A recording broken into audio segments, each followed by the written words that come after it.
number one pakai.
육글라 바마리 농유 보온로 육글라도 바마리기니 부수야 가서 육글라 이노 부수라이 육글라 이노 비비라이 육글라 이노 블랙나이 you could beginning long God ya long Jesus Christ hey na binding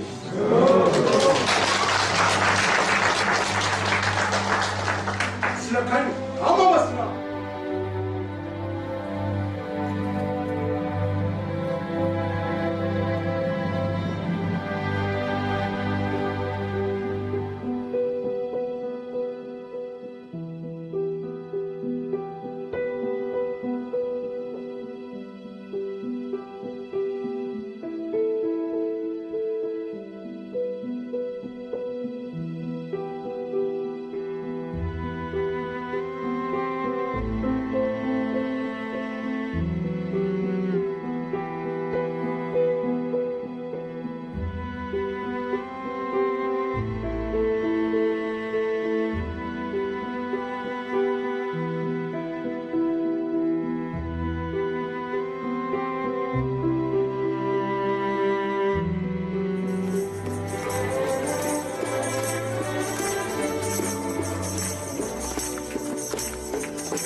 Saya pun nak baca tu. Ada apa nak tu?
대신에 본 이유가 있어.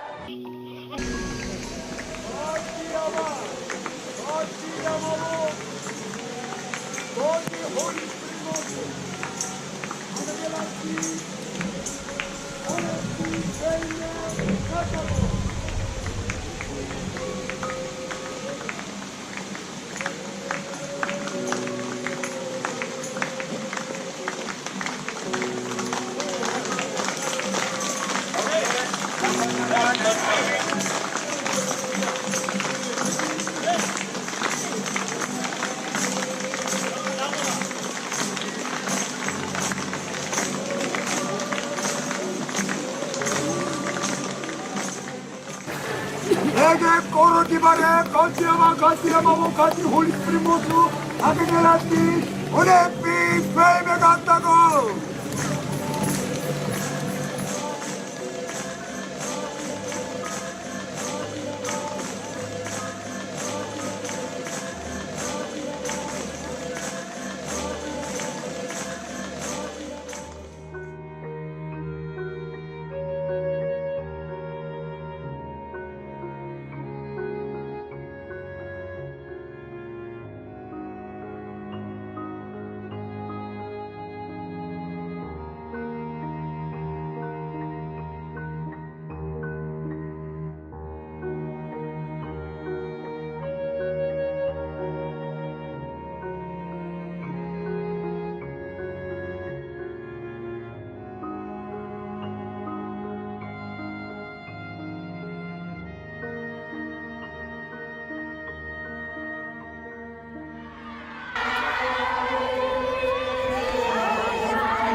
kala mi ta mi dem lawai ten pro ro mi ka ni dem lawai in tai ba ya be me ke la so ngoi ba ne pa folo ba le mi oti me to ko ba ne yesu te la bruma ko ba ne ke dem lawai yesu te la bruma ko ba ko ba ne yesu ba ne ta so ba yesu na ke la mi ta mi dem lawai ten pro mo ela musa ho be bane kuti masu mo me mo se ten plan wa mer jim rahi bane a mer ba ti me oke lo ho me kana ba ala siri munna ma ko mo ho mi demi ala hoyo ela musa na ho mi demi rahi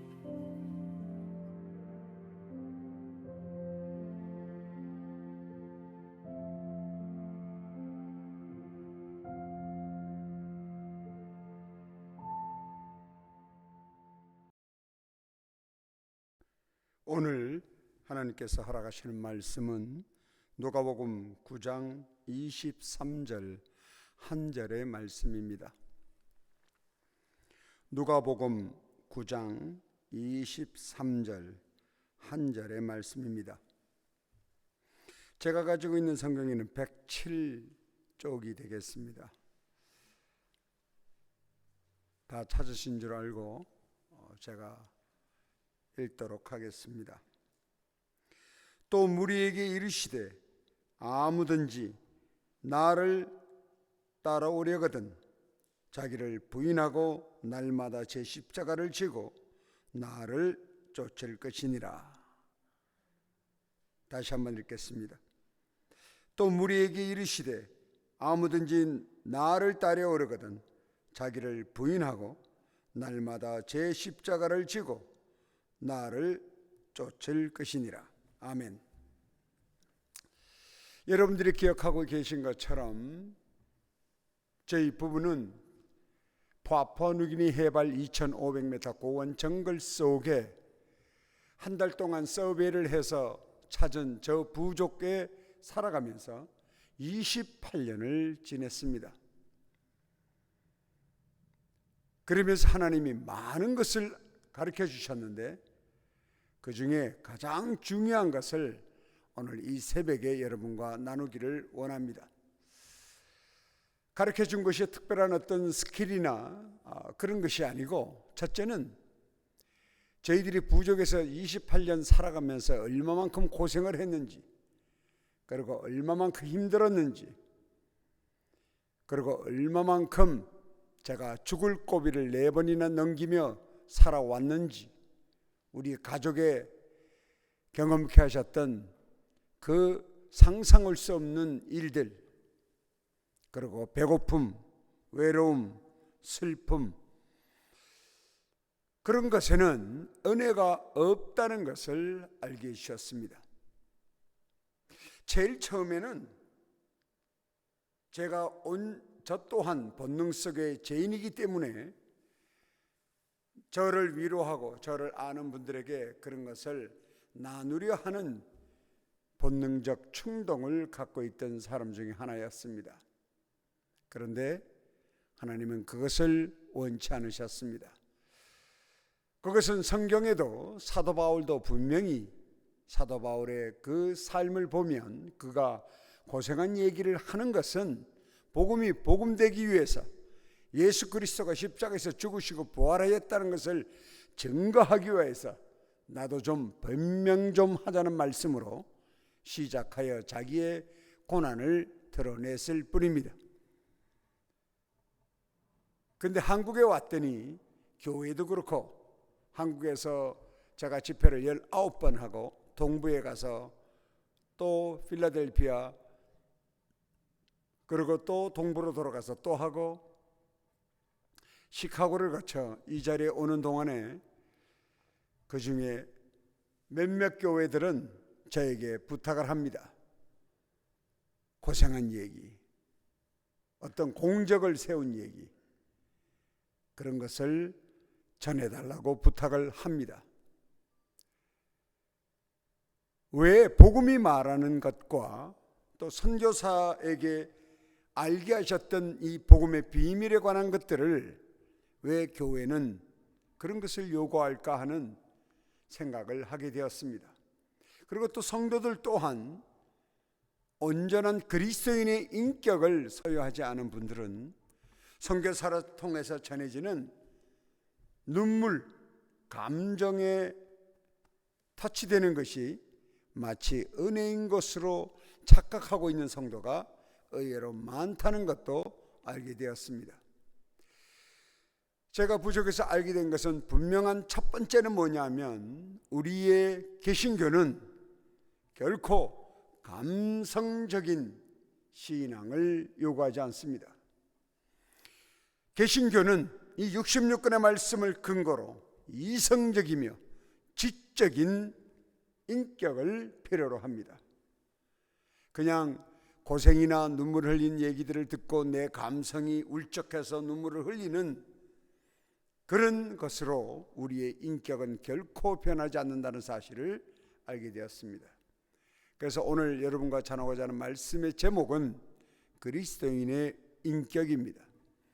신학적으로 말하면 세상 속에 속해 있던 우리의 가치관이, 그러니까 world view, 세계관 속에서 사고하고 거기서 배우고 거기서 생활해온 우리의 본질적 죄성으로부터 길이요 진리요 생명이신 예수 그리스도를 만남으로 말미암아 우리의 인격이 그리스도인의 인격으로 바뀌는 크리스천 뷰로 변화가 되는, 다시 말하면 예수 그리스도가 십자가에서 고난받으실 때 자기 발밑에 자기의 세마포를 가위바위보 하며 나누고 있는 로마 그 병정들을 그 세상의 가치를 밑에다 두고, 그리고 자기를 이 십자가에 내어준 그 수많은 유대인들을 바라보며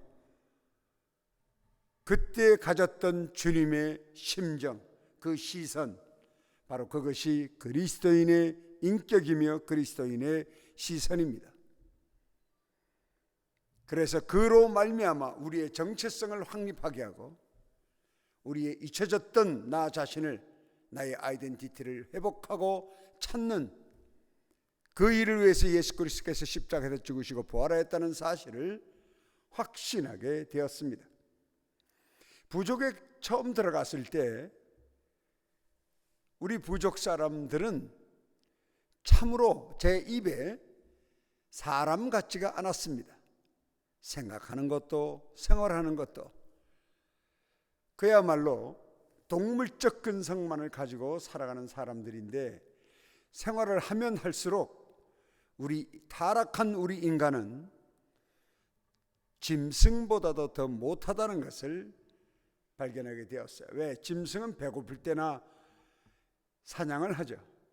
그러나 사람은 그렇지 않습니다. 사람은 끊임없이 훔치고 끊임없이 거짓말하고 끊임없이 죽이고 끊임없이 그들은 탐욕하고 끊임없이 그들은 타락합니다. 그래서 돼지 3마리 여자를 사다가 종처럼 부리고, 아마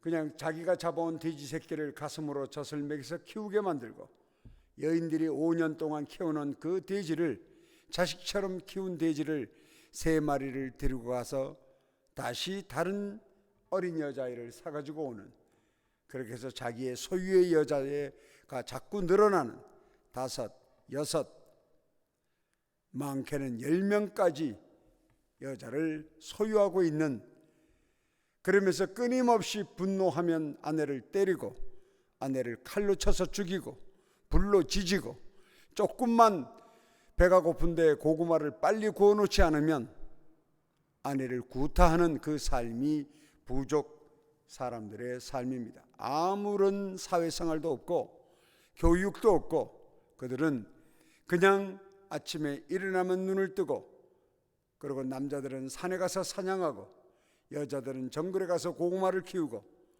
그리고 저녁이면 모여서 고구마를 구워 먹고 움막 속에서 자고 또 그 일을 계속하는, 시간을 오늘 몇 시인지 시간의 개념도 하나도 없고, 글자가 없기 때문에 그들은 자기의 이름을 기로 들어보았지만 결코 써보지 못한, 기록 문화가 없는 짐승 같은 삶을 살아가는 사람이 아직도 파푸아뉴기니아에 876개의 부족 중에 300여 부족은 아직 하나님의 말씀을 장인의 언어로 들어보지 못한 사람들이 아직 살고 있습니다.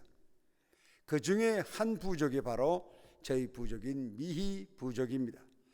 저희 집을 중심으로 양쪽에 1700명이 살고 있고 그리고 동일한 언어를 쓰고 있는 사람들이 넓은, 아마 끝에서 끝에까지 산행을 한다면 한 달 이상이 걸리는 그 방대한 정글 속에 약 2만 5천 명이 지금 살고 있습니다.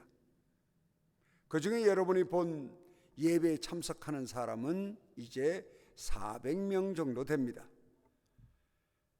아직도 가야 할 길이 먼데 그들에게 복음을 전하고자 하는 저희 제자가 17명이 일어났고, 그 중에서 10명은 구약으로부터 부활까지를 가르치고, 그 중에 또 5명은 로마서를 가르치며 설교를 하고, 그리고 6명은 다른 시족으로 복음을 전하겠다고 헌신한 선교사로 서서 저를 지금 기다리고 있습니다. 제가 이번에 돌아가면, 팬데믹 때문에 못 돌아가고 있는데 돌아가면 그 6명의 선교사를 데리고 정글로 찾아 들어가서 그 부족 사람들에게 복음을 전하고 문맹 퇴치를 하고, 저희들이 만든 글자로 읽고 쓰는 것을 가르쳐서 그들이 복음을 읽고 복음을 듣고 그들이 그리스도인으로 거듭나면 교회를 세우고 하는 일을 계속해 나갈 것입니다. 지금부터 제가 30분 동안 드릴 이 이야기는 복음의 핵심이며 성경이 무엇을 말하는가 하는 것을 여러분에게 이야기를 하고자 합니다. 지금 이 성경을 계속 부족해서 읽다 보니까 그 안에 큰 주제들, 어떤 것을 발견하게 되냐면 성경을 큰 파노라마 같은 큰 그림으로 볼 수 있게 되었습니다. 그래서 그 성경 속에서 우리에게는 첫 번째 우리를 향한 긍휼이 무엇이냐면, 여러분과 제가 죽는다는 것에 하나님은 최고의 관심을 가지고 있다는 것을 발견할 수 있었어요. 다른 주제들도 큰 것이 몇 가지가 있지만 그 중에서 가장 중요한 것, 하나님은 우리가 죽는다는 것에만 관심이 있다는 걸 여러분 기억하십니까? 하나님과 우리의 관계가 끊어져서 죽고 육신적으로 죽고 영원히 우리는 죽습니다. 왜? 아담의 원죄가 우리에게 죄책으로 물려받은 우리의 삶은 반드시 죽을 수밖에 없는 죄의 정체성 속에 살아가는 것이 우리입니다. 아무리 회개를 해도 인간은 죽습니다. 아무리 거듭나도 우리는 육체를 벗어날 수밖에 없습니다. 하나님의 관심은 끊임없이 우리가 죽는 것에 관심이 있어서 창세기 3장 15절의 말씀으로부터 시작해서 십자가에서 당신의 독생자를 짓밟아 죽게 하시는 그 영단번의 구원의 역사를 이루셔서 이 세 가지의 죽음을 회복시켰습니다. 하나님의 관계가 회복되고, 두 번째는 우리의 육신이, 우리가 부활할 때 새로운 육신을 허락하실 것이며, 그리고 우리는 영생하는 축복을 누렸습니다. 한국에 왔더니 이 영생이라는 것에도 좀 생각을 너무 세상적으로 하시는 분들이 많아요. 영생 그랬더니 부활한 이후에 천국 가서부터 영생하는 줄 알고 계신 거예요. 그러나 복음은 그렇게 말하지 않습니다. 우리가 예수 그리스도를 구원자로, 그리고 내가 죄인인 것을 인식하고 예수 그리스도를 구원자로 인정하면, 받아들이면 우리는 그 순간 거듭남으로 인해서 우리에게 죽음이라는 것은 존재하지 않습니다. 우리는 하나님의 심판 자리에 가지 않을 것이며, 우리는 그때부터가 영생의 시작입니다. 그것이 그리스도인의 삶인 것입니다. 하나님은 이것을 회복시켜 놓으시고 우리에게 하나님의 가장 큰 관심인 너가 죽게 되었으니 나의 은혜의 법칙 속에 들어오라고 하나님은 우리를 초대하고 계신 것입니다. 그런데 이 땅에 살아가는 저나 여러분들이나 내가 죽는다는 것에 대해서 심각하게 생각하지 않습니다. 그리고 내가 죽은 사람이라고 하는 하나님과 나와의 관계가 끊어졌다고 하는 것도 생각하지 않습니다. 그냥 이 세상 속에서 살아가니까 살아가고, 또 뭐 돈이 많은 사람들은 재산이 있으니까 어떤 몸 부위의 장기가 망가지면, 제 주위에 부산에 그런 분이 계십니다만, 중국에 가더니만 이 콩팥 하나에 3천만 원 주고 갈아서 그것도 계약을 하고 갔다 오더라고요. 약정을 하고. 그래서 제가 그 얘기를 듣고 선뜻해서요, 어떻게 장기를 하나를 수술을 하고 왔는데 예약을 하고 갔다 오는 정도가 되느냐고. 그런 시대에 여러분 살고 있는 것을 아십니까? 우리는 지금 에이즈만, HIV, 에이즈에 걸려도 죽지 않는다고 생각하고, 우리는 나하고는 죽음이 멀다고 생각하며, 죽음에 관한 것을 생각하면 우리는 기분 나빠하는, 그래서 결코 본능적으로 그 죽음에 대해서 생각하지 않으려고 하는 본능을 갖고 있습니다. 그런데 하나님의 관심은 우리의 죽음에 있는데, 그 은혜를 입어야 되는 우리는 내가 죽는다는 것에 대해서 생각하지 않는다는 것이죠. 부족 사람들하고 저하고의 가장 큰 차이점을 발견하게 되었는데, 그 첫 번째가 이 죽음의 공포에 관한 것입니다.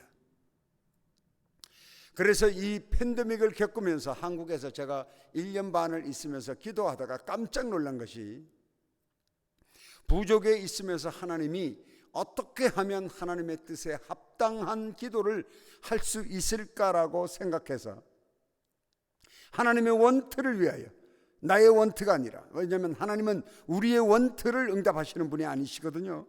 하나님은 우리의 니드를 응답하시는 건데, 우리의 니드가 하나님의 원트와 부합해야만 응답하십니다.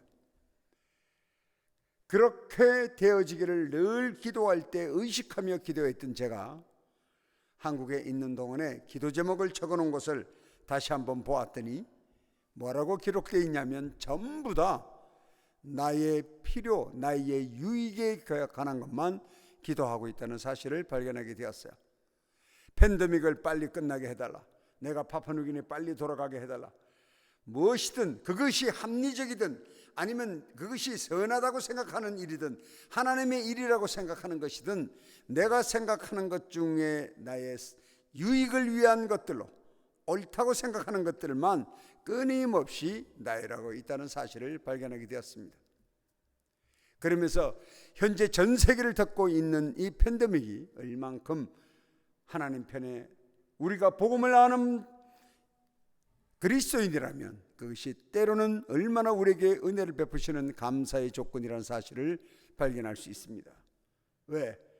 얼마나 우리가 죽음의 공포를 모르고 살아가며 그 공포를 전 세계적으로, 교회사적으로, 이 예배에 마스크를 쓰고 여러분 예배를 드리는 이 모습은 교회사적으로 결코 있었던 적이 없어요. 우리 세대에 일어나는 일입니다. 팬데믹이 여러 가지 전염병으로 고생한 적이 있지만, 글쎄요, 제가 그때는 살지 않아서 그런지 몰라도 이렇게 마스크를 쓰고 칸막이를 하고, 한국 같은 경우는 공산주의 같은 느낌을 받아가면서 지금 생활하고 있는데, 많은 분들이, 전 국민이 가족도 2사람 이상은 못 만나고, 상상이나 여러분 해보셨습니까? 이런 시대에 우리가 살다는 사실을, 하나님도 허락하신 우리의 자유의지가 통제되어지는, 그것도 내 선택에 의해서 통제되는 것이 아니라 강압적으로 통제되어지는 시대에 우리가 살고 있다는 것입니다.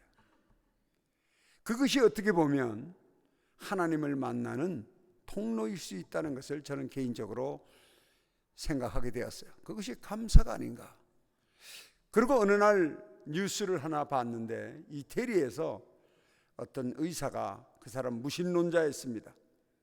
그런데 그가 자기의 코비드-19 환자를 치료하다가 치료할 수 있는 방법은 없고, 자기가 할 수 있는 유일한 길이, 이 사람은 산소 마스크를 끼워줘, 이 사람은 끼우지 마 하는 것 외에는 결정할 수 있는 것이 없는 것을 깨닫고 이 의사는 자기의 한계의 끝을 발견합니다. 좌절합니다. 그러나 그 좌절의 끝자리에서 이분은 예수 그리스도를 만나는 놀라운 축복을 잊게 되고 그 간증을 전 세계에 보낸 것을 저도 보게 되었습니다. 그런 열매가 세상 끝에서 끊임없이 일어나고 있다는 것입니다. 지금 내가 살아가고 있는 이곳에서 그러한 확증되어지는 하나님이 행하시는 일들이 드러나지 않는 것들도 있겠지만 지금 땅끝 어느 곳에선가 끊임없이 하나님은 당신의 일을 행하고 계십니다. 제가 이 말씀을 드리는 이유는 우리 부족 형제들에게 십계명을 선포했습니다. 살인하지 말라, 간음하지 말라 그랬더니 전부 다 도망가 버렸습니다. 그들이 순진해서 그들이 원주민이라 도망갔다고 생각하십니까? 우리 부족 사람은 절대로 순진하지 않습니다. 악하기가 이루 말할 수 없어요. 저희들이 부부가 가장 축복이라고 생각하는 이유가 뭐냐면 죄라는 단어도 없고, 죄라는 단어가 없다는 건 죄의식이 없어요. 그런 사람들의 행동과 삶이 뭔지를 24시간 경험케 했다는 것이 우리 부부의 축복입니다. 무엇을 보게 되냐면 그들을 통해서 저희의 타락성, 저희의 본능 속에 들어있는 죄성이 그들과 동일하다는 것을 인정할 수밖에 없는 우리의 삶을, 우리 나의 죄의 본질을 발견하게 해주셨기 때문이에요. 그래서 회개를 멈출 수가 없었어요. 끊임없이. 왜냐하면 그들이 가지고 있는 그 사악한 본능적 행동과 그들의 삶이 나에게도 그대로 있음을 낱낱이 고백할 수밖에 없게 되었기 때문입니다. 근데 과거에는 나는 왜 그렇게 회개하지 못했느냐? 그렇게 하지 못한 이유는 제가 가식에 차 있었다는 사실을 발견하게 되었어요. 하나님이 우리 부족 형제들을 보더니만 이렇게 말씀을 하시는 것 같아요. 묵상 중에 너희들은 참 죄인답구나. 하나님은 전능하시니 우리의 죄를 다 알고 계시죠. 그러니 우리 부족 형제를 보고 본능의 욕구대로 행동하는 부족 형제들에게 너희들은 참 죄인답구나 라고 말하지 않겠는가 하는 생각을 했습니다. 그런데 저를 보더니만 하나님이 이렇게 말씀하시는 것 같아요. 아이고 불쌍한 것, 너는 죄인답지도 못하구나.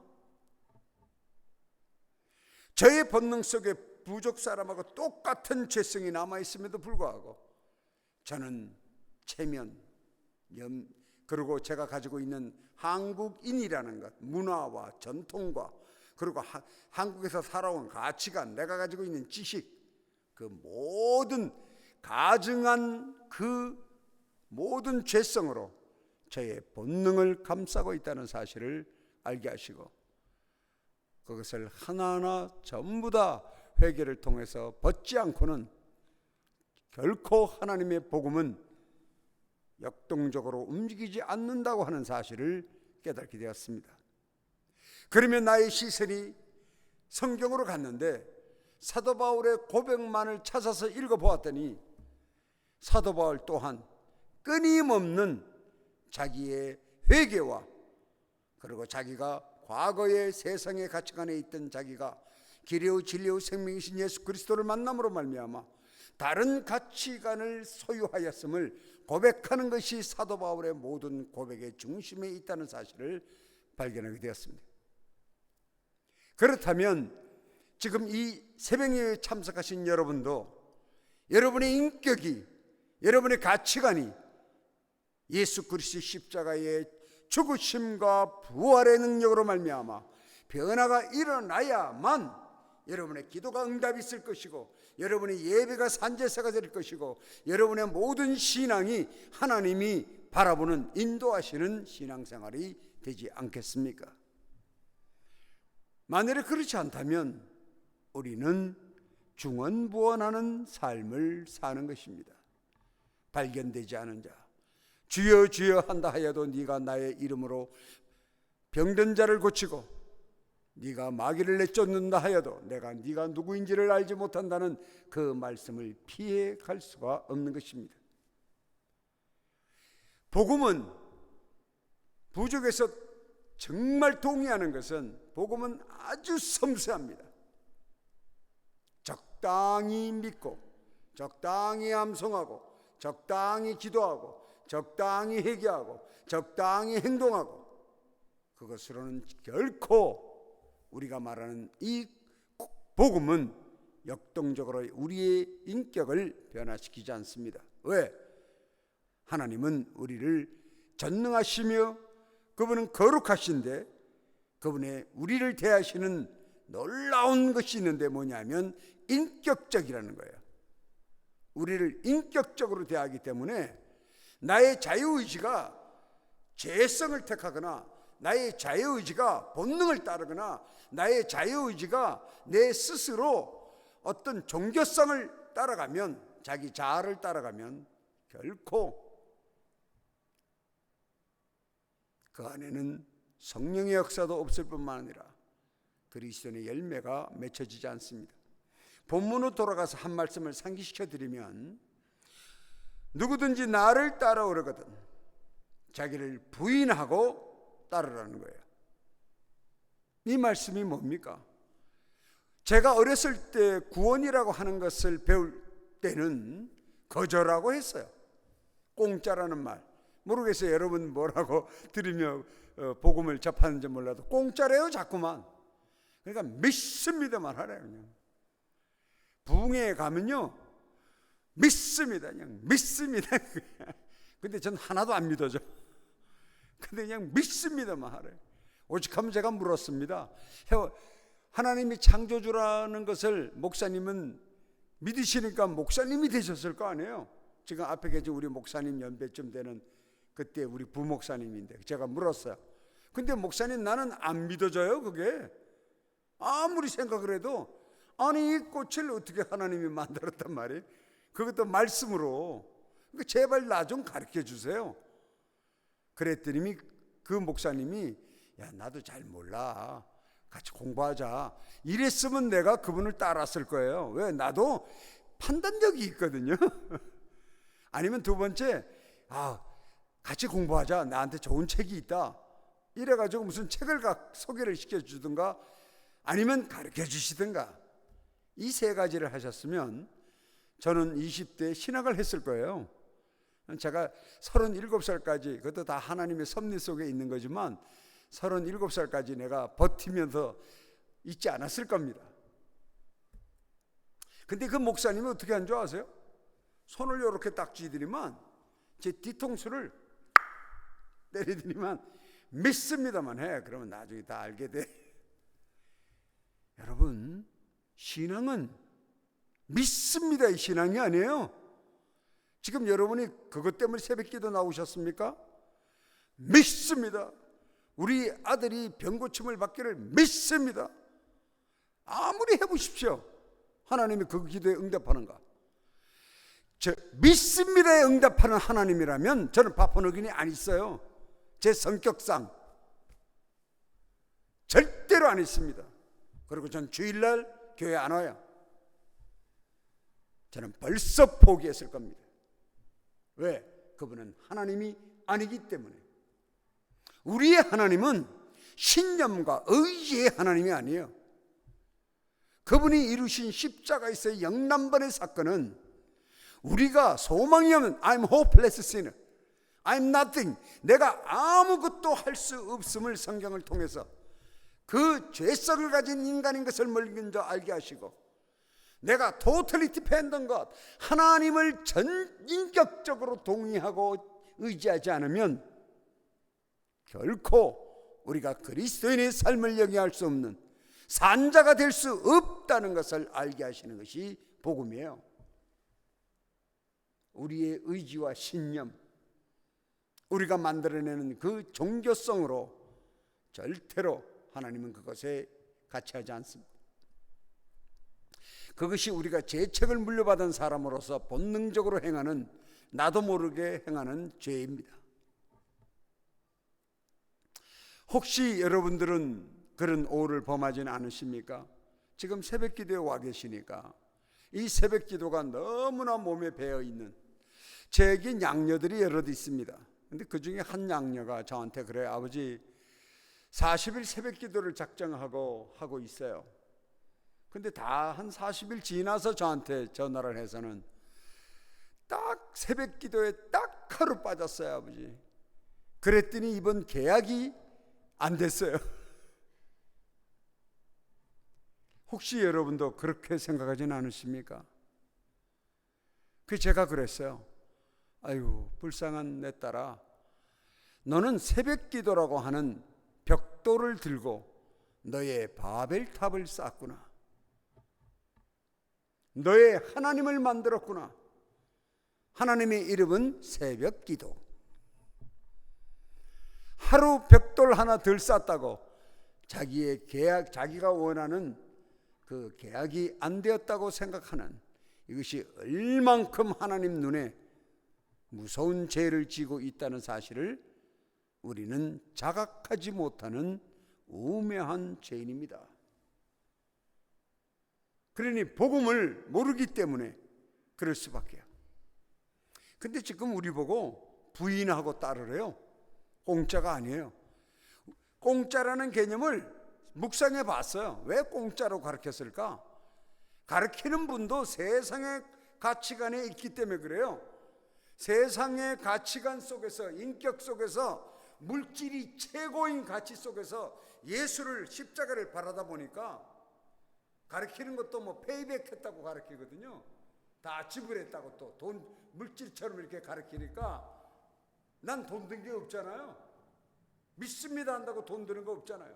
그러니 공짜라고 가르치는 거예요. 세상의 가치에서. 근데 하나님의 가치관에서 바라다 보면 절대로 공짜가 아니에요. 당신의 독생자를, 우리는 우리의 자녀를 남을 위해서 짓밟아 죽일 능력이 없어요. 하나님은 우리 같은 미물인 죄인을 당신의 독생자를 십자가에 짓밟아 죽겠다, 크러시드 했다고 성경에 기록되어 있어요. 우리를 구한다고. 그런 대가를 치른 겁니다. 어마어마한 대가를. 그러면서 여러분 한 분 한 분의 구원을 이룬 것이에요. 그렇기 때문에 하나님은 결코 당신의 독생자인 예수 그리스도의 십자가의 가치, 그 피의 가치, 죽음의 가치를 땅바닥에 떨어뜨리기를 원치 않으세요. 그래서 우리를 절대로 포기하지 않습니다. 이게 우리 하나님이에요. 말씀으로 그냥 내가 너희들을 포기하지 않았다. 예, 그것도 하나님은 우리 부족 사람들의 말의 표현은 배가 두 개 아니기 때문에, 입이 두 개가 아니기 때문에 하나님은 두 가지 말을 하지 않으세요. 자기가 한 말을 지켜야 되는 것이 분명하지만 당신의 독생자 예수 그리스도, 그 삼위일체 중에 한 분인 예수가 죽은 그 피의 가치를 우리를 위해서 영광을 받으시는데 우리를 포기한다? 절대로 일어날 수 있는 일이 아닙니다. 그런다면 하나님은 우리를 구원을 일으키지 못해요. 하나님의 성품은 손바닥 뒤집듯이 뒤집거나 케이스 바이 케이스로 행동하시거나 때에 따라서 다르게 행동하신다면 그 하나님은 결코 하나님일 수 없습니다.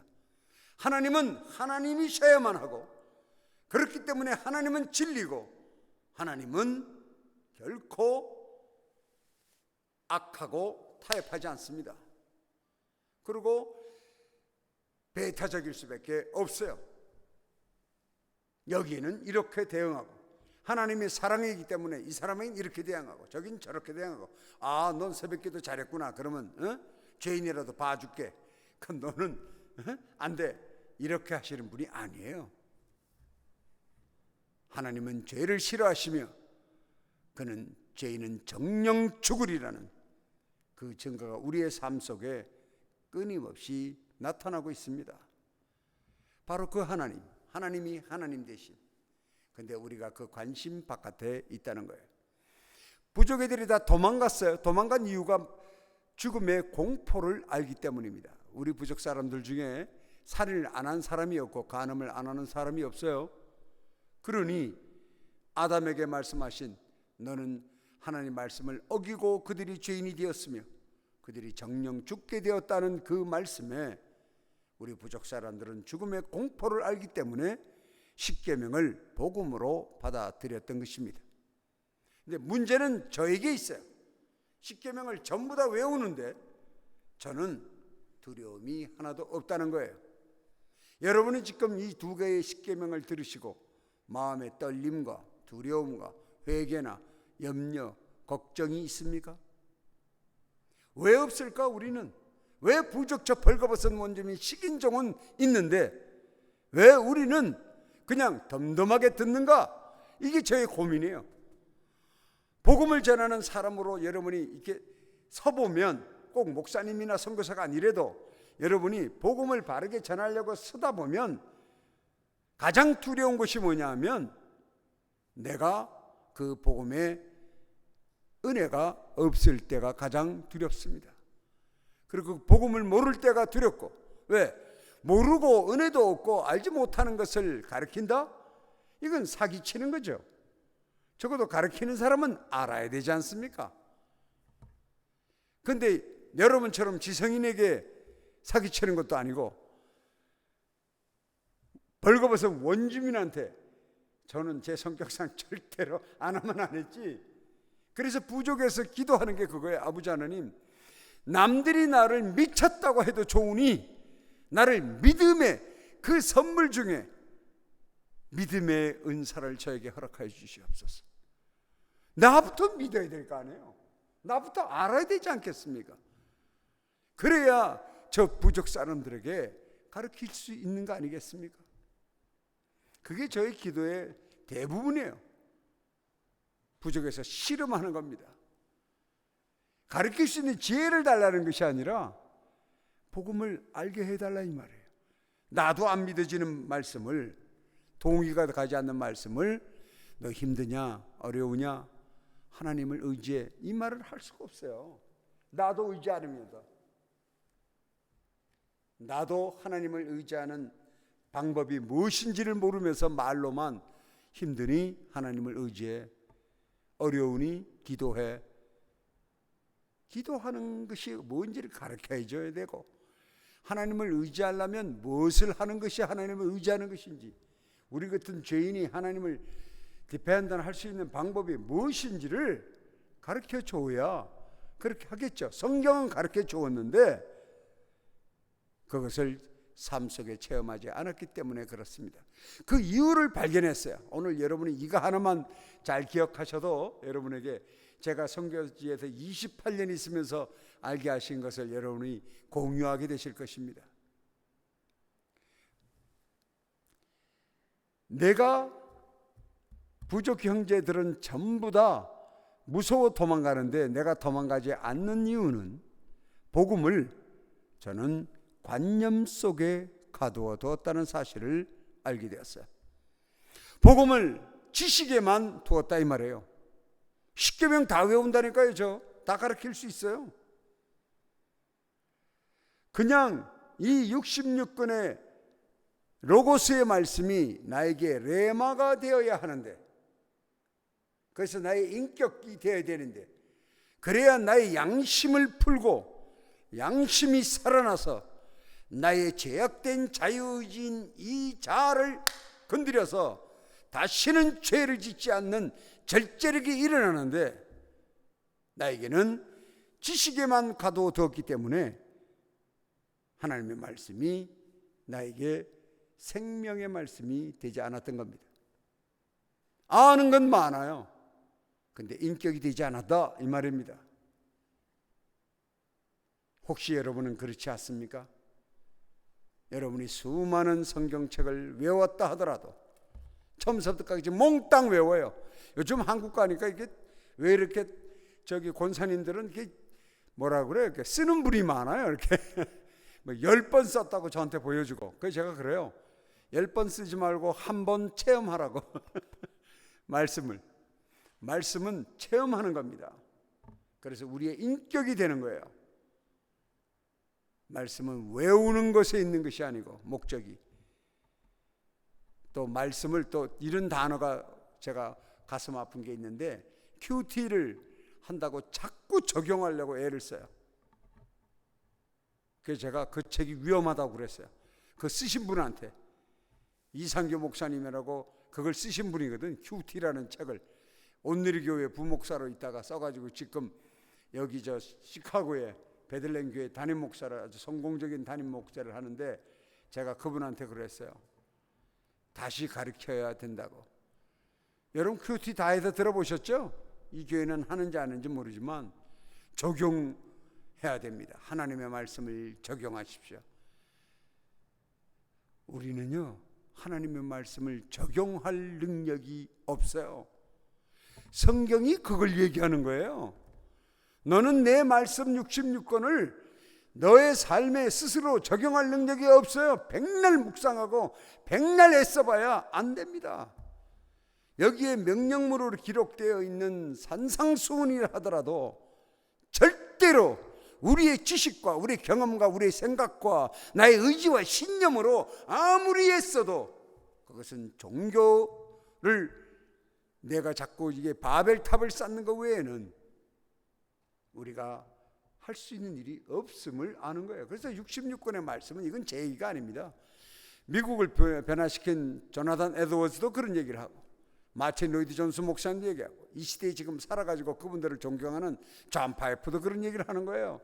66권의 말씀은 우리에게 내가 말씀을 지킬 수 없는 소망 없는 죄인입니다라고 무릎을 꿇고 통해자복하는 것으로 이끌어 나가 예수 그리스도의 십자가에 우리를 인도하기 위한 목적이에요.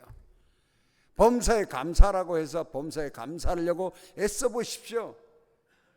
만일에 여러분 자녀가 여러분 앞에서 바로 딱 교통사고로 죽었어요. 그러면 그 아이를 끌어안고 아버지 감사합니다. 이 험한 세상 살지 않고 죄 더 안 짓고 하늘에 천국에 가게 하셔서라고 할 능력이 우리에게 있다고 생각하십니까? 우리가 할 수 있는 반응은, 하나님에 대한 반응은 이거밖에 없어요. 왜 하필 내 아들입니까? 왜 하필? 내가 장로고 내가 집사고 권사고 몇십 년을 내가 신앙생활했는데 왜 우리 집에 좋은 응답은 안 해주시고 왜 이런 일이 생깁니까? 라고 하나님을 대적하고 나는 다시는 안 믿을 거예요, 하나님 라고 말하는 그 성도를 보고 하나님은 너는 참 죄인답다고 긍휼을 베풀지 않겠습니까? 우리는 나의 죄성에도 충실하지 못하는 거짓된 인간성을 가지고 있어요. 죄인은 죄인답게 행동을 해야 되는데 죄인답게 행동도 못합니다. 이것이 저의 최고의 딜레마였어요. 가르칠 수가 없어요, 두려워서. 근데 보세요, 그 두 개의 십계명도 예수께서는 무섭게 얘기하고 계세요. 네가 미워만 하여도 살인한 것이요, 네가 생각만 하여도 간음한 것이라는 이 피해갈 수 없는 긍휼의 말씀이 우리에게 왜 하셨다고 생각하십니까? 너는 안 돼, 나를 의지하지 않고는. 너는 존재 가치가 없어, 나를 붙잡지 않고는. 너는 결코 하나님하고의 관계가, 칭의가 이루어져서 관계가 회복되었다 해도 그것은 주권적 하나님의 일인데 중보자이신 대제사장인 그 예수 그리스도의 손을 잡지 않고는 결코 하나님과 교통할 수 없다고 얘기하는 거예요. 자, 그러면 이제 점점 클리어해졌죠? 우리가 예수 그리스도를 붙잡는 유일한 길은 무엇일까?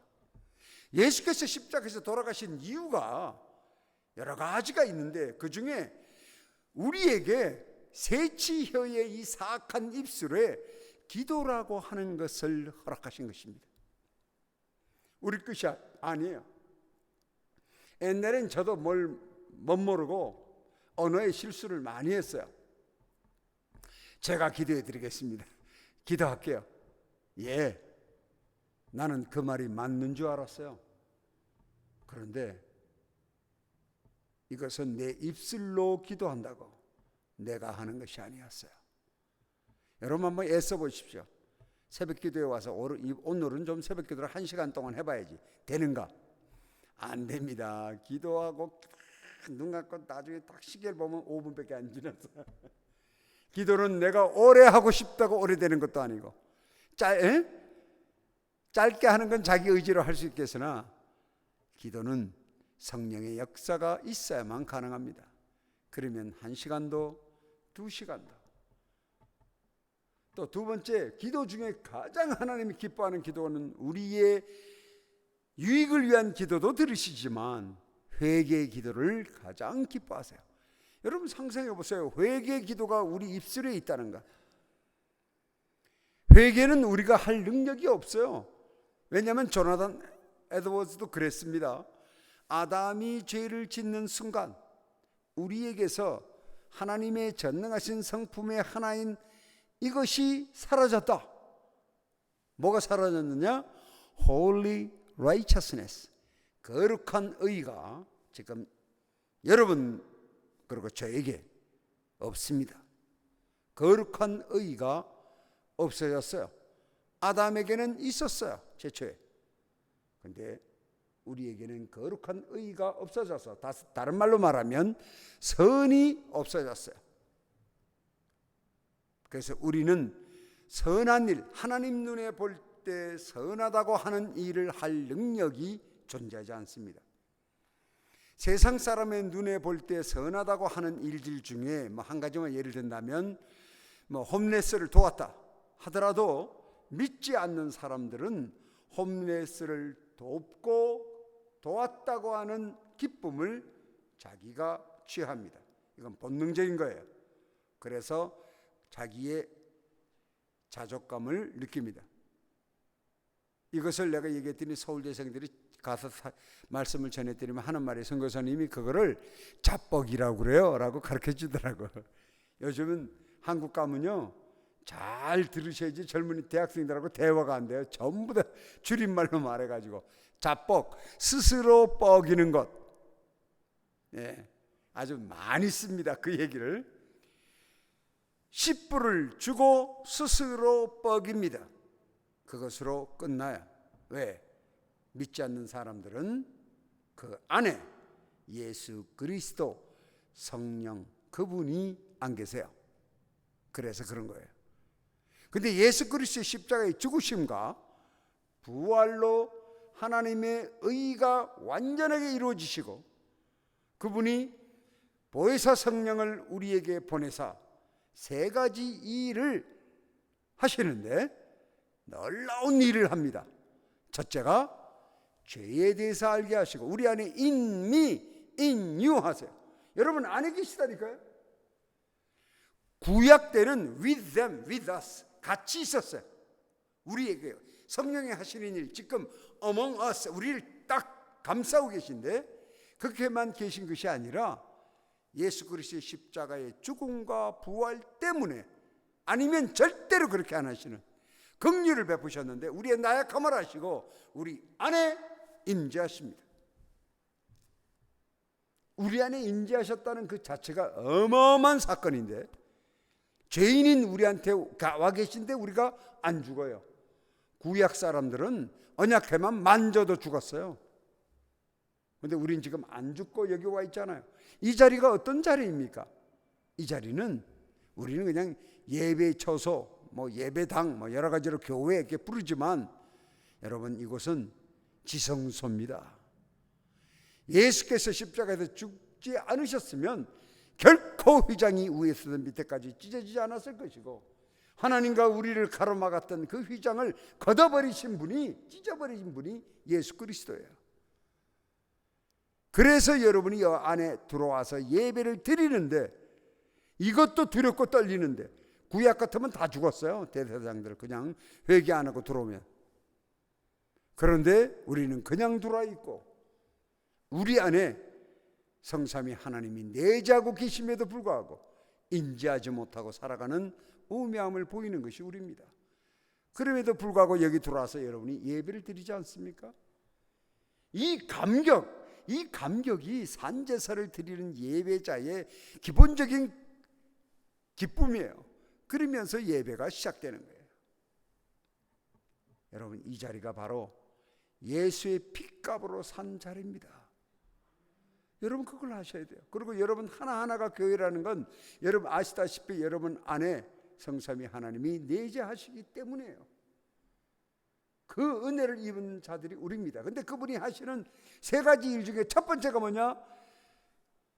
죄가 뭔지를 몰라. 우리가, 여러분, 죄가 뭔지 안다고 생각하십니까? 여러분의 죄를? 우리는 내가 기억하는, 의지적으로 기억하는 윤리와 도덕적인 죄 외에는 우리는 회개할 능력이 없어요. 그것만 기억해요. 또 어떤 거는 기억 안 해요. 기억하기 싫거든. 그러니까 자꾸 합리화를 시켜. 그때는 이래 된 거지 뭐 하면서, 그래서 그 죄를 소멸시켜버립니다, 내 기억에서. 이게 우리의 모습이에요.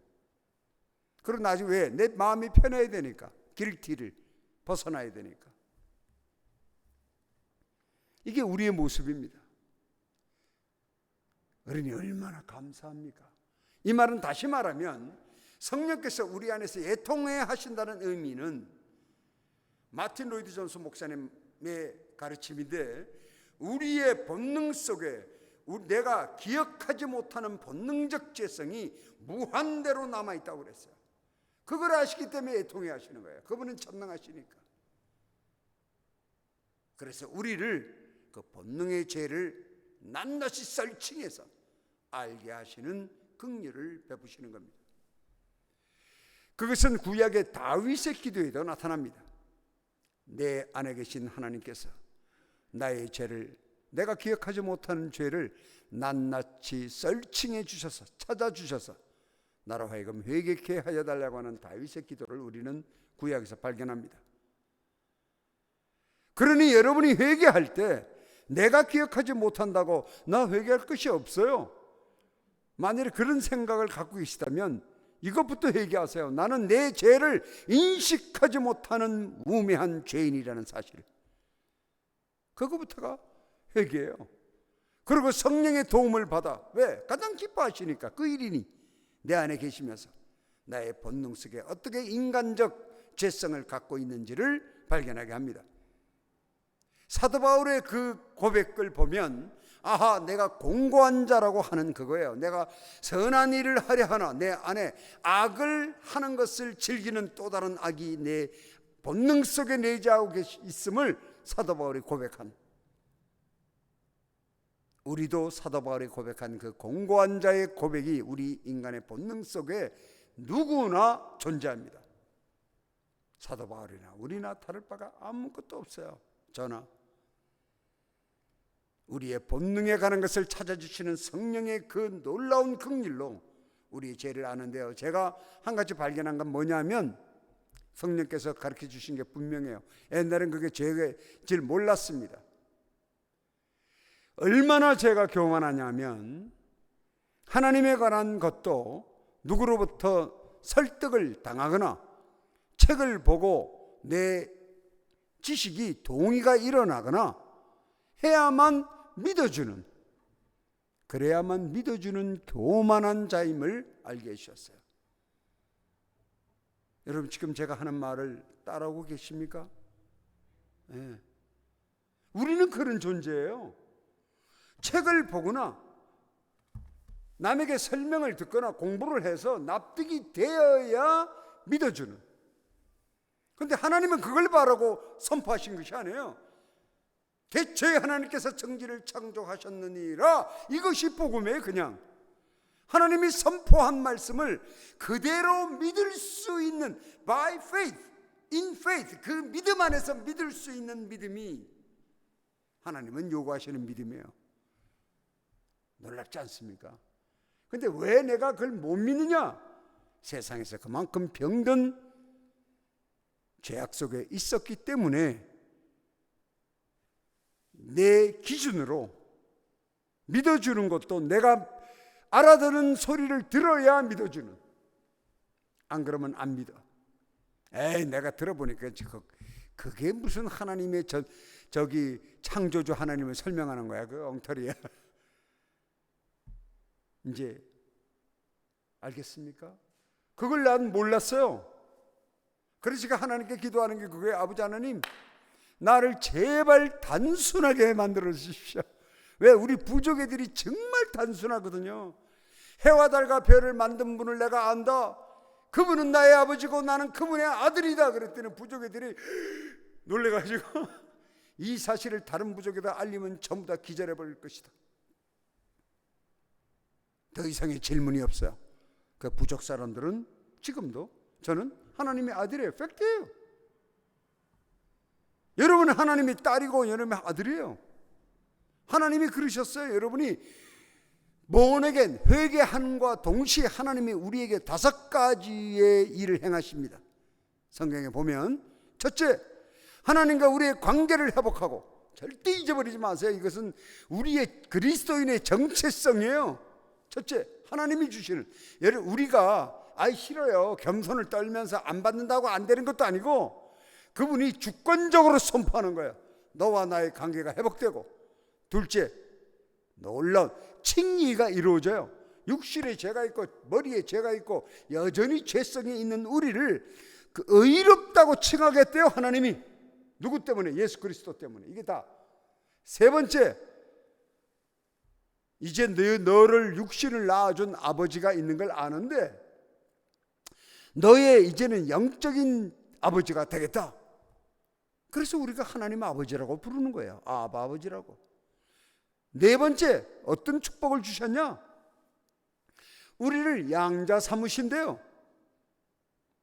여러분, 양자는 우리 한국의 그런 양자 개념하고 달라요. 로마서에서 사도 바울이 양자에 관해서 얘기하는 것은 우리가 양자가 되었다고, 하나님이 우리를 양자로 받았다는 의미는 로마 시대에 아답션 하는 거예요. 양자 제도를 말하는 거예요. 그들은 자기가 난 자기 아들을 종에게 맡겨서 키웁니다. 종처럼. 그리고 그가 성인이 되었을 때 양자식을 해요. 그렇게 되면 그 아버지의 직위와 권위와 그리고 모든 사업과 재산을 다 물려받는 거예요. 여러분 이제 아시겠습니까? 우리가 이방인이지만 우리가 양자로 받아들여졌다는 것은 그 예수 그리스도와 같은 직위, 예수 같은 게 아니라 그 아들의 직위에 우리가 올라왔다는 거예요. 감격하지 않습니까? 하나님이 선포하신 거예요. 법적으로 하나님의 통치의 법에서 그것을 확정시키신 거예요. 그리고 마지막 5번째 우리에게 허락하신 게 뭐냐면 새로운 가족을 주겠대요. 첫째 아들 예수로 시작해서 우리를, 여러분과 우리가 전부 다 영적인 한 가족인 겁니다. 이게 복음이 하나님이 약속하시는 거예요. 거듭남으로 예수 그리스도가 십자가에서 죽으시고 부활했기 때문에 일어나는 우리의 현상이에요. 그것도 그냥 두면 우리가 믿음의 출애를 나약해서 또 죄를 짓까 봐, 다시 말하면 예수 그리스도 십자가의 보혈의 가치를 때려치기를 원치 않으시기 때문에 성령이 그냥 우리를 인도하셔도 될 터인데 우리 안에 들으셔서 우리 안에 내재하심으로 말미암아 첫 번째 하는 게 죄에 대해서 알기 위해서 끊임없이 sanctification, 성화되어 하나님의 성품에 이르는 신의 성품에 참여하는 자가 되게 하시고, 말씀에, 그리고 예수 그리스도의 형상으로 회복되게 하고자 한다. 첫 번째 창조하신 모습으로 회복시키겠다는 거예요. 그게 하나님 목적이에요. 창세기 3장 15절의 말씀이 놀랍지 않습니까? 그래, 그게 누려야죠. 우리가 변화된 인격이 되어야 되지 않겠습니까? 그리고 또 두 번째 하시는 일이 뭐냐면 선한 것에 대해서, 의에 대해서 알게 하신다. 왜? 우리가 선한 것도 몰라요. 똑같은 예를 들어볼까요? 믿지 않는 사람이 가난한 사람에게 10불을 준, 그리고 자기가 그 기쁨을 자뻑을 가져가고 그리고 스스로 자만하여, 자뻑은 교만입니다. 교만은 죽음의 선봉이에요. 그리고 죽어요. 스스로 해서 스스로 죽는 그 일을 행하는 것이 아니라 우리는 우리 스스로가 소망이 없는 죄인인 것을 아는 자이기 때문에 선이 없는 우리가 우리 안에 계신 예수 그리스도가 당신이 기뻐하는 일을 위하여 우리를 사용하시는 거거든요. 콜링하는 거예요. 제 10불 줘. 내가 그를 사랑하니까. 그래서 순종하는 마음으로 나도 이 10불이 아이들 집에 가면 콩나물국 끓여야 될 참으로 소중한 돈이지만 가치관이 변화된 그리스도인으로 물질에 디펜던하지 않는, 물질이 수단이 되어진 가치관의 변화가 내 안에 일어나기 때문에 그 일어난 가치관으로 그 10불을 그에게 주는 거예요. 여러분이 헌금하는 것도 그런 겁니다. 여러분이 인지하든 인지하지 않든 안에서 우리를 변화시키는 그 예수 그리스도의 피의 능력 때문에, 그래서 그에게 10불을 주고는 스스로 순간 자뻑을 느끼지만 우리는 이 기쁜 일에, 선한 일에 동참하고 쓰임받은 그 기쁨을 하나님의 이름과 영광을 위하여 감사하다고 기도하는, 우리는 다른 인격체입니다. 그런 사람들에게, 그런 그리스도인들에게 하나님은 놀라운 선물을 주시는데 겸손의 선물을 허락하시는 거예요. 이게 바로 성경에서 말하는 그리스도인의 열매입니다. 열매를 보고한다. 장로님인데, 권사님인데, 집사님인데 40년 신앙생활했는데 겸손이라고는 하나도 없어. 세상 사람이 봐도 그는 구원받지 못한 사람입니다. 그 안에 예수 그리스도의 피의 흔적이 없어요. 사도 바울이 그러잖아요. 나를 무시하지 마라. 함부로 대하지 마라. 나에게 예수의 흔적이 남아있다. 저는 이걸 이렇게 표현하고 싶어요. 여러분에게 예수의 피의 흔적이 남아있어요. 같이 하고 있다고요. 어찌 우리가 함부로 행동하며 함부로 삶을 살 수 있겠습니까? 그 피의 가치를 증거하기를 원하십니다. 오늘 제가 드린 말씀, 어떻게 기도해서 응답을 받을 수 있는지, 그리고 어떻게 그리스도의 인격으로 회복될 수 있는지, 어떻게 우리가 하나님께서, 성령께서 하시는 이 두 가지의 도움을 끊임없이 받을 수 있는지, 그리고 제일 마지막에 세 번째는 뭐냐면 심판에 대해서 우리에게 알게 하신대요.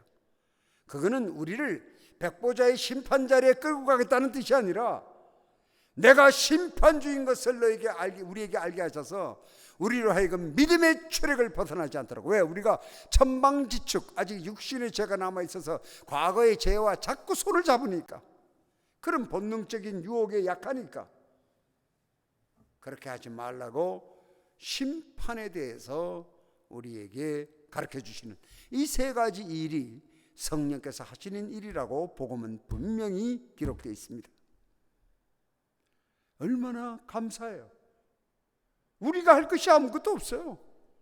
회개도 하게 하시고, 은혜, 선이 뭔지 하는 일도 하게 하시고, 그리고 우리를 믿음의 출액, 천국으로 갈 때까지 믿음을 유지하는 게 아니에요. 유지할 능력이 없어요. 우리는요, 믿음을 지키는 거예요.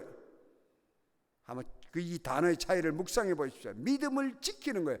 근데 믿음은 어디서 지켜진다? 요한계시록에 네가 지금까지 지킨 그 믿음을 지키기 위해서 해온 인내를 아노라.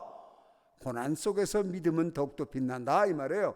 고난 속에서 믿음은 강화되고, 고난 속에서 믿음은 드러나며, 고난 속에서 내가 그리스도인 그 환희가 더 크게 일어나요.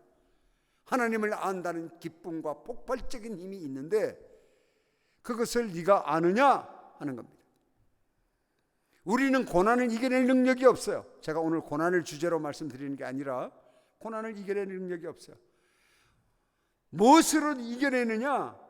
예수 그리스도의 피의 흔적으로 우리가 변화된 인격이에요. 어제도 컵라면 하나 먹고 오늘도 컵라면이 반밖에 없어. 이 가난 속에 있다 해도, 네 번의 죽음의 질병 속에 있어도 가치의 변화가 일어났기 때문에, 인격의 변화가 일어났기 때문에 질병과 죽음과 이 가난을 바라다보는 가치가 변화가 되어버렸어요. 그래서 그 안에 놀라운 겸손과 온유가 있습니다. 그 온유는 무거운 짐진 자들아 나에게 오너라. 나는 온유한 자라고 말씀하시는 예수 그리스도의 본질적 성품입니다. 왜? 우리 안에 계시니. 그래서 우리는 환히 복음이 주는 감격하는 삶을 누리는 거예요. 행하는 게 아니에요. 의지와 신념으로, 말씀으로 변화된 인격으로 그 삶을 누리는 것이 그리스도인의 삶입니다. 그래서 우리를 구원받자마자 에녹처럼 천국으로 안 불러가시고 이 땅에 남겨놓으신 이유예요. 그러면서 그 폭발적 기쁨으로 복음을 전하지 않고는 견딜 수 없는 삶을 영위하게 하기 위해서 그런 것입니다. 복음을 여러분 전하다 보면 프리빌리지, 특권인 것을 고백하지 않을 수가 없어요. 소망이 없는 이 죄인의 사악한 입술로 거룩하신 살아계신 하나님의 말씀을 전할 수 있고 전도하고 대언할 수 있다고 하는 것 자체가 어마어마한 특권이며 어마어마한 축복이라는 사실을 알 수 있게 됩니다.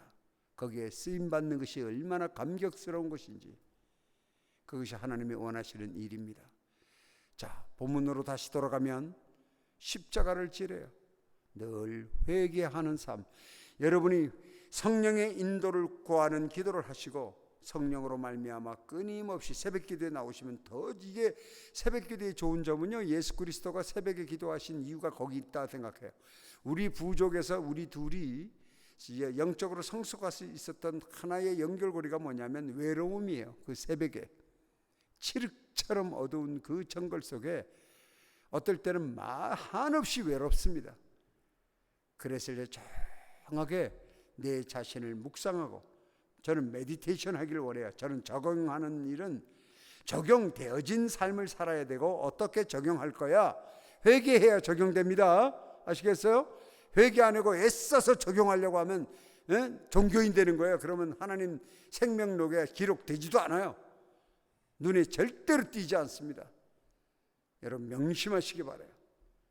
그래서 언제나 회개가 여러분의 호흡이 되어야 돼요. 숨을 쉬지 않으면 죽는 것처럼 우리가 이 땅에 있는 동안에 내 본능 속에 감추어진 죄성을 성령의 도움으로 끊임없이 찾아냄으로 인해 우리는 놀라운 겸손의 인격을 갖게 됩니다. 제가 내일 1부, 2부를 설명을 드릴 텐데 1부는 시간이 부족해서 깊이 못하지만 2부 때는 그리스도인의 정서라고 하는 제목으로 지금 이 얘기와 연속되어져 이루어져 나가는 것인데, 그리스도인이 어떠한 열매들을 맺어 나가는가, 정서적인 열매들을, 그거를 우리가 생각함으로 인해서 과연 내가 구원받은 자인지를 확증하는 그 말씀을 여러분과 나누고자 합니다. 기도하겠습니다. 살아계신 아버지 하나님, 참으로 감사합니다.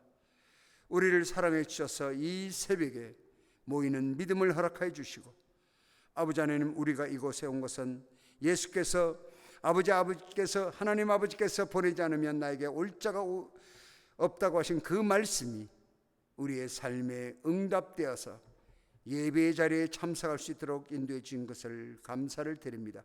우리와 같은 죄인에게 심령 속에 기도를 사모하게 하시고 예배를 사모하게 하시고 주님과 만나 기도하는 이 시간이 얼마나 즐겁고 감사한 것인지를 알게 하시는 축복을 허락해 주신 것을 감사를 드립니다. 아버지 하나님, 우리의 삶 속에서 살아계신 하나님을 만나게 하시고 예수 그리스도의 십자가의 보혈의 가치가 일어나는 진정한 그리스도인의 삶을 행하고 누릴 수 있도록 축복하여 주시옵소서. 감사드렸고 예수 그리스도의 이름으로 기도드렸사옵나이다. 아멘.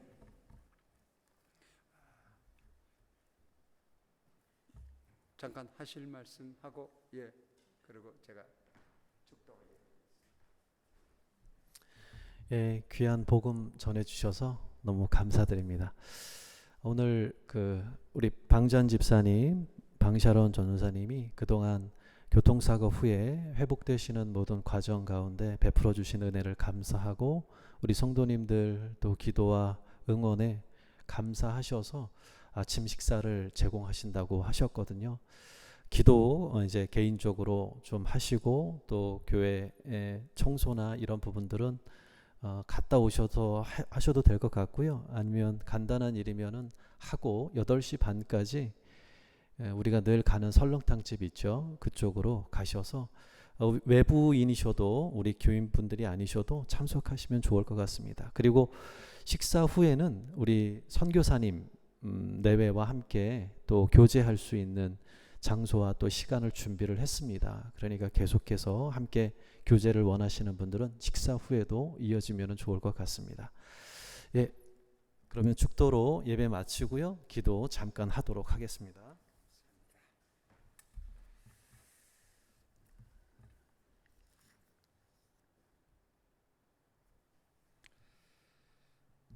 내가 하늘과 땅에 있는 각 족속에게 이름을 주신 아버지 앞에 무릎을 꿇고 비노니 그 영광의 풍성을 따라 그의 성령으로 말미암아 너희 속사람을 능력으로 강건하게 하옵시며 믿음으로 말미암아 그리스도께서 너희 마음에 계시게 하옵시고 너희가 사랑 가운데서 뿌리가 박히고 터가 굳어져서 능히 모든 성도와 함께 지식에 넘치는 그리스도의 사랑을 알아 그 넓이와 길이와 높이와 깊이가 어떠함을 깨달아 하나님의 모든 충만하신 것으로 너에게 충만하게 하시기를 구하노라. 지금은 우리 주 예수 그리스도의 십자가의 은혜와 독생자 예수 그리스도를 죄인된 우리를 위하여 보내주신 하나님의 무한하신 사랑과 날마다 우리를 보호 인도하시는 성령님의 내재 인도 교통하심이 이 시간 오직 예수 그리스도로 그 은혜로 말미암아 회개하며 그리스도의 인격으로 변화되기를 원하시는 성도의 머리 위에 영원토록 함께 하시기를 축원하옵나이다. 아멘.